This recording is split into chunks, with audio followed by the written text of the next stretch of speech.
نحمده ونصلي ونسلم على رسوله الكريم اما بعد فاعوذ باللہ من الشیطان الرجیم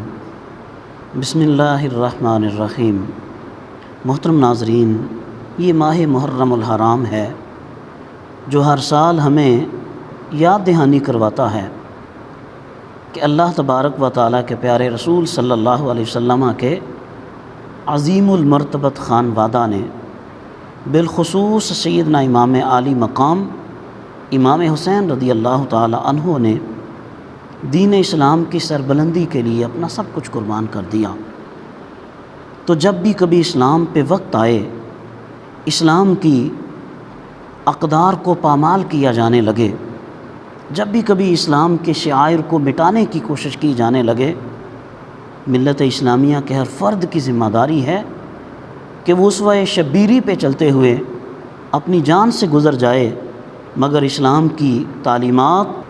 اور اسلام کی اقدار کی حفاظت کے لیے اپنا فریضہ سر انجام دے کے جائے۔ ناظرین کرام، حضور نبی کریم صلی اللہ تعالیٰ علیہ وسلم کا ارشاد کریم ہے، وَأَنَا تَارِكٌ فِيكُمْ ثَقَلَيْنِ اَوَّلُهُمَا کتاب اللہ فیہ الہدی والنور فخذوا بکتاب اللہ واستمسکوا بہ فحث علی کتاب اللہ ورغب فیہ ثم قال اہل بیتی اذکرکم اللہ فی اہل بیتی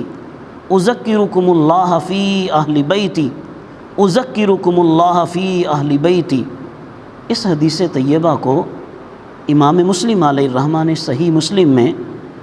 امام احمد بن حنبل نے اپنی مسند میں، امام ابن حبان نے اپنی صحیح میں، امام ابن خزیمہ نے اپنی صحیح میں، اور دیگر ائمہ محدثین نے اپنی اپنی کتب احادیث میں اس حدیث طیبہ کو نقل کیا ہے کہ اللہ کے پیارے رسول صلی اللہ علیہ وسلم ارشاد فرماتے ہیں کہ میں تمہارے پاس دو عظیم چیزیں چھوڑے جا رہا ہوں، میں تمہارے پاس دو عظیم چیزیں چھوڑ کے جا رہا ہوں۔ اولہما، ان میں سے جو پہلی چیز ہے وہ کتاب اللہ ہے، اللہ کی کتاب ہے جس میں تمہارے لیے ہدایت ہے، جس میں تمہارے لیے نور ہے۔ تم نے اللہ کی کتاب کے ساتھ اپنے آپ کو متمسک رکھنا ہے، کتاب اللہ کی تعلیمات کے ساتھ تم نے اپنے آپ کو جوڑ کے رکھنا ہے۔ پھر کریم آقا صلی اللہ علیہ وسلم نے کتاب اللہ کی تعلیمات کی ترغیب دی، آپ نے کتاب اللہ کی تعلیمات کے بارے میں لوگوں کو بتایا کہ اس کتاب کے تم پر کیا حقوق ہیں، قرآن کے کون سے حقوق ہیں تمہارے اوپر۔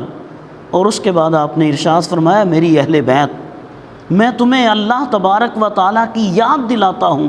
اپنی اہل بیت کے متعلق، اپنی اہل بیت کے متعلق اللہ کی یاد دلاتا ہوں۔ یہ جملہ آپ نے 3 مرتبہ ارشاد فرمایا۔ تو محترم ناظرین، آج ہم پر یہ لازم ہے کہ ہم قرآن کریم کی تعلیمات کو اپنی زندگی کا حصہ بنائیں اور حضور نبی کریم صلی اللہ علیہ وسلم کی اہل بیت اطہار کی محبت کو اپنے ایمان کا جز بنائیں۔ قرآن کے بغیر بھی ہمارا ایمان مکمل نہیں ہے، اور اہل بیت اطہار کی محبت کے بغیر بھی ہمارا ایمان کامل اور مکمل نہیں ہے۔ ہمارا ایمان تب مکمل ہوگا، ہمارے ایمان کی تکمیل تب ہوگی